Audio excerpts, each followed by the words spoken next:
Il y a énormément de choses à dire sur le deuxième épisode de la nouvelle saison de Bref. Alors reste bien jusqu'à la fin de cette vidéo pour ne manquer aucun point d'analyse. C'est Massimo de la chaîne Sans Complexe. J'espère que tu vas bien, j'espère que tu as passé une belle semaine.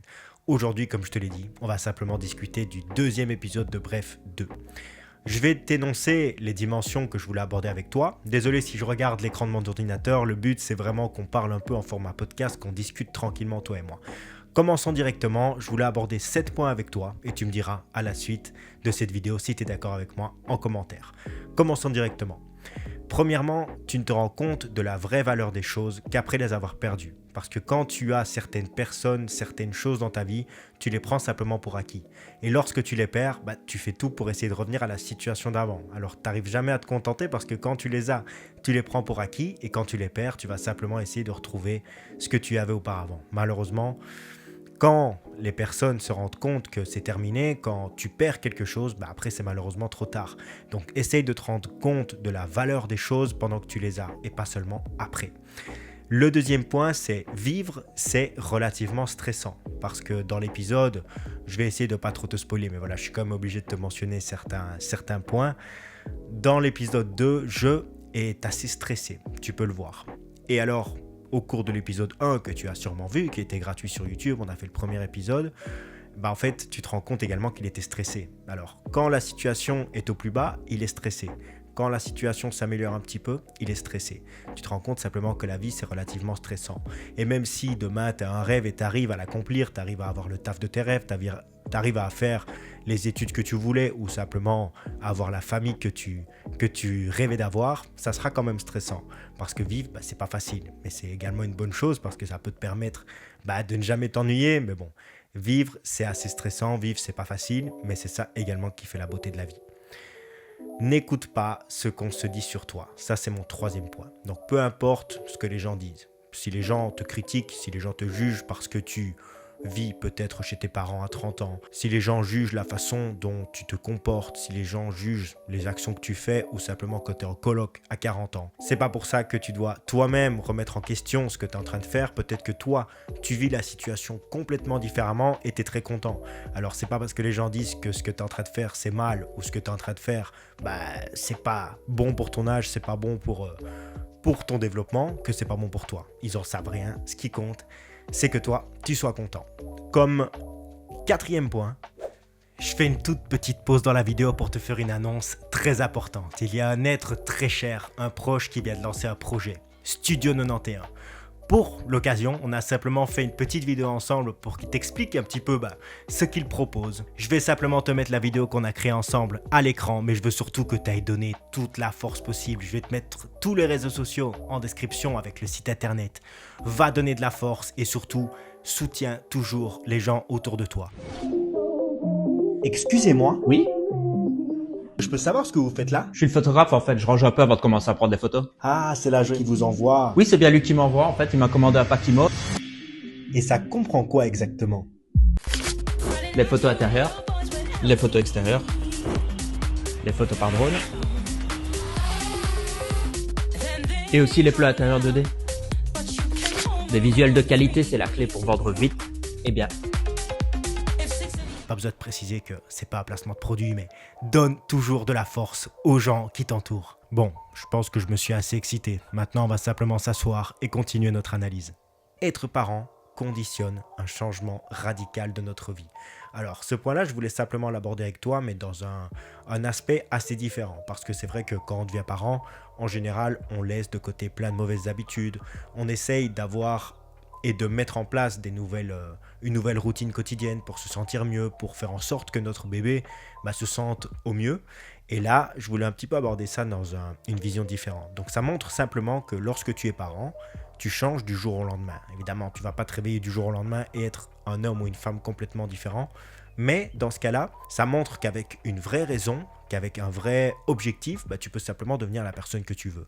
Parce que si ton objectif, c'est de devenir le meilleur papa possible, la meilleure maman possible, tu peux y arriver et tu vas y arriver. Ça veut dire que si, même toi, t'as pas envie de devenir parent aujourd'hui, mais tu as un autre objectif, une vraie raison, ça montre que tu peux simplement changer et devenir meilleur. Donc c'est vraiment dans cet aspect-là que je voulais le voir avec toi, parce que oui, tu peux changer quand tu veux devenir parent, quand tu deviens parent. mais tu peux également changer quand tu as une autre vraie raison. Comme 5e dimension que je voulais aborder avec toi, tu n'es pas nul en amour. Il te manque simplement la bonne personne. Peut-être qu'aujourd'hui, tu es en train de faire des tas de dates, tu es en train de faire des tas de relations, d'avoir des tas de relations avec des personnes et tu te rends compte que ça ne marche pas vraiment. Alors moi, je veux simplement te dire que tu n'es pas nul. Ça prouve simplement que tu n'as juste pas montré ta vraie valeur à la personne qui devait le voir. Parce que peut-être que tu montres ça à des personnes mais qui ne sont pas faites pour toi. Donc, ne change pas pour quelqu'un. Sois fier de qui tu es. Tu finiras par trouver ton âme sœur, tu finiras par trouver la personne qui valorisera tes actes, valorisera ta personne. Donc, ne change pas, ne deviens pas quelqu'un d'autre pour simplement plaire ou pour essayer de rester dans ta relation actuelle, pour essayer de trouver l'amour, parce que ça ne marchera pas. Évidemment, tu peux faire des efforts comme dans tout, mais faire des efforts, ça ne veut pas dire changer complètement qui l'on est. Parce que ça, malheureusement, ça ne marche pas. La famille renforce toujours la perception que tu as de toi. Premièrement, en chef de rang, ce sont les parents. Donc, les parents conditionnent énormément l'image que tu vas avoir de toi dans ce monde. Et ensuite, il y a également les autres membres de la famille.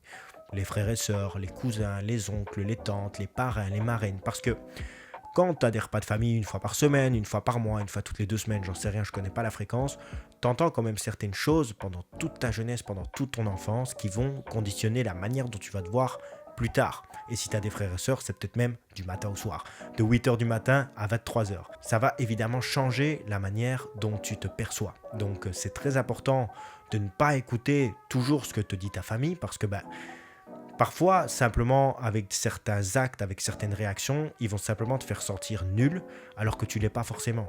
Il y a beaucoup d'exemples dans l'épisode 2 de Bref par rapport à ça, et je t'invite à aller le voir évidemment si tu veux voir un peu plus de détails. À force d'entendre des moqueries, des jugements, ça va simplement finir par te rentrer dans le cerveau.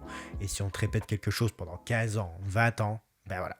Malheureusement, c'est inévitable. Et attention, ça peut être complètement pareil de manière positive. Donc, c'est possible que tes parents, ta famille, tes frères et sœurs sont toujours là à t'encourager, te montrer que tu es capable de tout.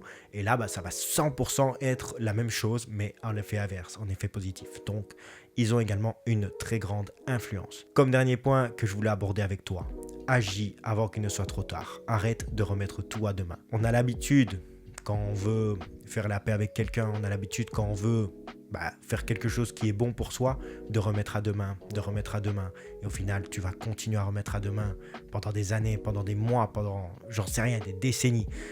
Il faut simplement arrêter de faire ça parce qu'on ne sait pas s'il y aura un demain. Malheureusement, tu n'en as aucune idée, que ce soit pour toi, que ce soit pour la personne qui est impliquée dans ton action.